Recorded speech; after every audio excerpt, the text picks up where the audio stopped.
All right, ladies and gentlemen, welcome to this session of Built to Buy. Today, we're talking about something that doesn't get enough attention in the world of acquisitions, and it is fit.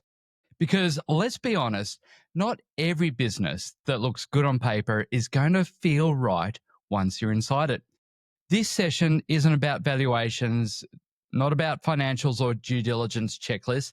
It's about making sure that the business you buy is one you actually want to own, one that you can lead, one that aligns with how you work, what you believe, and how you want to live. My name's Sam Penny. I've built, bought, and sold businesses for over 25 years. And what I've seen over and over again is this: buyers regret the businesses they don't fit with, not the ones they paid a little extra for. So today is about helping you avoid the most expensive mistake in business buying the wrong business, and buying the wrong business for you. So let's dig in. If we haven't met before, I'm Sam Penny, and I've been in the game for over 25 years, building, buying, and selling businesses across multiple industries. Some I built from the ground up, some I bought, scaled, and sold. And I tell you what, a few taught me the hard lessons. Today, I work with business owners and buyers who are ready to make the high stakes moves, but want to do it with clarity, not guesswork. No theory, just what actually works in the real world. I call myself Coach for the Brave because buying a business, especially as an operator, is a brave move. You're not just making an investment, you're stepping into someone else's systems, their team, brand, and values. And if that fit isn't right, no spreadsheet is going to save you. This session is about equipping you with what most buyers don't figure out until it's too late. Because the best buyers aren't just smart, they're aligned. So let's talk about how to become one of them. Now, if you're enjoying these conversations already and you want to keep sharpening your thinking, check out the Built to Sell, Built to Buy podcast. It's where I dive deep into what's actually happening behind the scenes in deals from both sides of the table.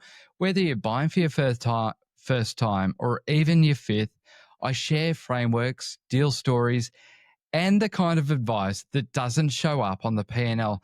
There's episodes on due diligence, valuation traps, deal psychology, leadership transactions, all the stuff that really moves the needle. I also bring on founders who've sold, buyers who've acquired, and I pull from my 25 years of hard-earned experience, including the mistakes. So if this session hits home, there's more of where it came from. You can find the podcast on Spotify, it's on Apple Podcasts, or just head to sampenny.com and dig in from there. It's called Built to Sell, Built to Buy. All right, let's get into the real heart of today's session. Here's what we're going to cover in today's session and also why it matters. First, we'll talk about why not every good business is a good fit. You see, a business might be profitable, growing, and professionally presented, but that doesn't mean it's right for you. And a fit is what drives long-term success. Then we'll look at how to spot values and alignment early before you're months into a deal that's wrong at the core. Next, I'll introduce the buy fit framework. So these are 4 key areas you must evaluate before committing. It's the lens I give to clients who want to make better and safer decisions. We'll also cover some of the red flags that get missed. So signals that the deal might be fine financially, but toxic operationally. And finally, I'll show you the tools to help you decide with confidence, not just what you can buy, but what you should. This is the session that saves you from buying a job, a mess, or a misfit. So let's get started. Right. This isn't just about due diligence. It's not even just about risk. This is about you, because when you buy a business, you're not just buying numbers. You're buying a team, a culture, a rhythm. You're stepping into a leadership role inside someone else's creation. You're inheriting how that founder built things, their systems, their tone, their values, and whether you realize it or not, You're buying a future version for yourself. And if that future doesn't feel right, if you can't see yourself enjoying it, leading it, growing it, then you're going to resent it real fast. So, what this is really about is alignment between how you lead and how the business operates, between what the team expects and how you show up, between where the business is going and where you want to go. So, today is making sure that what looks good on paper actually feels right in real life for you. And here's the trap that most buyers fall into. They evaluate the business like an investor, not like an operator. They look at the numbers, the growth, the customer base, and they say, yeah, this works. But they never stop to ask, will it work for me? You see, a business can function beautifully on paper. Strong EBITDA, strong profits, low churns, happy customers. But that doesn't mean you'll enjoy leading it. You might hate the culture, the struggle with the team. You might clash with the way decisions are made. And when that happens, everything gets harder. And I'll tell you what, a lot faster than you expect.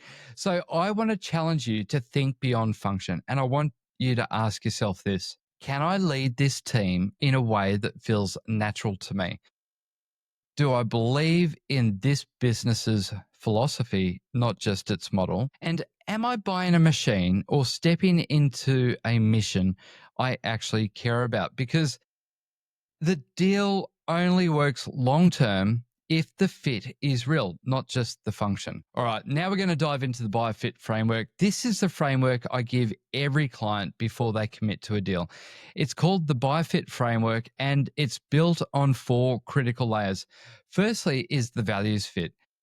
Does the business reflect what you believe? Is the tone, the mission, the decision making style, are they all aligned with your worldview? And if not, you'll constantly feel like a stranger in your own company. Second is the leadership fit. So, will your leadership style work here? Some businesses are really founder centric, some are flat, some are tightly managed. You need to know if your way of leading will land or whether it will clash. And the third part is the skill fit. So, what does the business actually need to grow next? Is it sales, strategy, ops? And are those your strengths? Or are you buying something that demands skills you don't have or even want to learn? The fourth is the vision fit. So, can you see yourself here in 2 to 5 years from now? Will it energize you or will it drain you? Most deals that fail post acquisition don't fall apart on the numbers, they collapse on fit. And this framework will help you get clear before you sign. If there's one factor buyers consistently underestimate, it's this one: the values fit. Every business is built on the founder's beliefs. Even if those values aren't written down, they show up in how the team works, how customers are treated, how problems are solved. It's the tone of the internal Slack messages, the vibe in the meetings, the way a refund gets handled. If your values don't align with that DNA, you'll feel friction every day you own the business. You'll constantly be rewriting rules, pushing uphill, wondering why nothing feels right. That's why values fit is not fluffy. Well, it's not rubbish. It's operational. It affects retention, team trust, and how quickly you can step in and lead. So before you even look at the balance sheet, ask yourself this: what does this business stand for? Do I believe in that? Do I respect the culture or want to change it? Because if you don't align with the values, you'll end up managing conflict instead of growth. Let me show you how this plays out in the real world. A buyer I worked with a few years ago acquired a business that looked really perfect on paper. It had solid growth, recurring revenue, good margins, attracted a 3.5 time EBITDA. It was a clean deal, but within 6 months, everything started to unravel. The buyer's leadership style clashed with the team's culture. The founder had built a real family style environment. It had low structure, high trust, lots of autonomy. But the buyer came in with top down controls, real aggressive KPIs, and a focus on efficiency. Within 90 days, two key staff left, the morale dropped, and clients started to notice, and the growth stalled. So, what started as a smart deal became a full time firefight.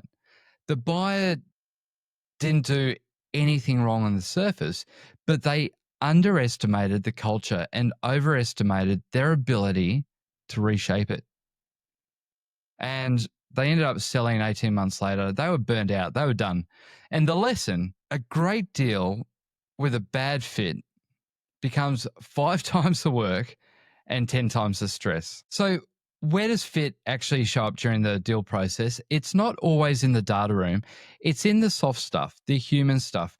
You see it in the team interactions, how they respond to you, whether they open up or hold back. You see it in the conversations with the founder, how they speak about the business, their people, and the future. It's in the brand's tone of voice, whether it's formal or casual, bold or reserved. That tone is a cultural clue. You'll hear it in the customer reviews. So, are they celebrated in the service, the speed, the values? You'll feel it in the business rhythm, whether it's fast paced or methodical, whether it's reactive or strategic. Does that match how you lead? You see, fit isn't a checkbox, it's a pattern. And the more tuned in you are to those signals, the clearer your decision becomes. These soft clues often matter more than really the hard metrics because they'll define how the first 12 months feel once you take the reins. So let's talk about the red flags, not the financial ones, the fit ones. These are the signs that even if the numbers are solid, you're headed for trouble post acquisition. Now, let's jump into red flag number one.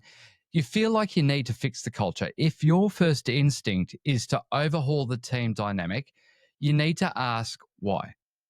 Culture isn't a toggle switch. If it's wrong for you, it's probably wrong for the deal. Now, red flag number two, you don't respect how decisions are made. If you find yourself thinking, why would they do it that way? And not in a curious way, pause. That gap can become a source of constant frustration. Red flag number three, you're justifying the misalignment. Saying things like, oh, I can live with that, or I'll deal with it later, is often a sign you're already compromising on something that matters. And then red flag number four, you don't want to lead the team, just the numbers. If you're not excited to step in and work with the people, you're probably not buying a business. You're actually buying a headache. So here on the screen, these are the questions that I give every client to sit with seriously before they make an offer. Because even if everything looks great externally, your answers to these will tell you whether you're buying a business that fits you. So you need to ask yourself, could I lead this team today if the founder walked out? Not could I manage, but could I lead in a way that feels natural and also earn their trust? The second question, what parts of this business would energize me? Would you look forward to working in the business each day, or are you just chasing the returns? What would frustrate me in, say, 3 months? And you need to be brutally honest with it because culture, pace, systems, this is where the friction would show up. And ask yourself this, if I had to hold this business for 5 years, would I still want to? No, I want to flip it, I want to exit it, or just own it, operate it, grow it. Does that idea excite you or does it drain you? And if your gut flinches on any of these, you need to pause because long-term regret always starts with short-term compromise. So let's make this practical because clarity doesn't come from thinking harder. It comes from using the right tools. So here are the 4 resources that will help you make better buying decisions and faster. All right. The first one is the buy fit checklist. This is a tool to run through the 4 fit dimensions: values, leadership, skill, and the vision. You'll get a clearer picture of whether the business aligns with you and how you lead. The second tool that I have with my clients is the leadership alignment tool. So you use this to compare your leadership style with what the team, the culture, and the systems actually expect. It'll show if you're likely to clash or click. The third tool is the business buy-in roadmap. So this is a free download that lays out every stage of the acquisition process, from identifying the right business to structuring the deal. And the last part, the last tool, is simply a one-on-one strategy call with me. So if you're deep in the deal and if you want experienced eyes on the deal before you commit, this is where we get to do it together. And all of these are designed to take the emotion out of it and bring you greater insight. All right, so let's bring it all together. So buying a business, it's one of, seriously, the hardest and biggest decisions you're ever going to make. And the biggest mistake most buyers make is focusing too much on the business and not enough on themselves. And here's what I want you to walk away with today. I want you to know the 4 levels of fit: values, leadership, skill, and vision. I want you to look beyond the numbers and look well beyond the spreadsheet, because the spreadsheets won't tell you if the team will follow you or if you love showing up on Mondays. Now, the third part that I want you to walk away with is how to spot the red flags early. Don't rationalize what feels off. Pay attention to where you hesitate. And the next part is trust your instincts and then verify them with evidence. The way you feel matters, but you need facts to back it up. And the last is to make decisions based on your future ownership, not just the past performance. You're not buying history. You're stepping into leadership. And you see, the right business isn't just profitable, it's personal.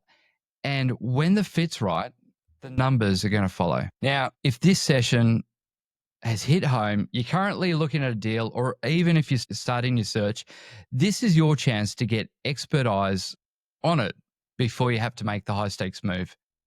Because the biggest cost in buying the wrong business isn't the purchase price. It's your time, your energy, your stress, and the opportunity costs of being tied to something that doesn't fit. You see, I offer a one-on-one strategy session for buyers who want to talk through a deal before they sign. And we walk through the business, the culture, the risk, the red flags, and the leadership transition. It's no bullshit that I go through. It's just real-world advice from someone who's done this for 25 years.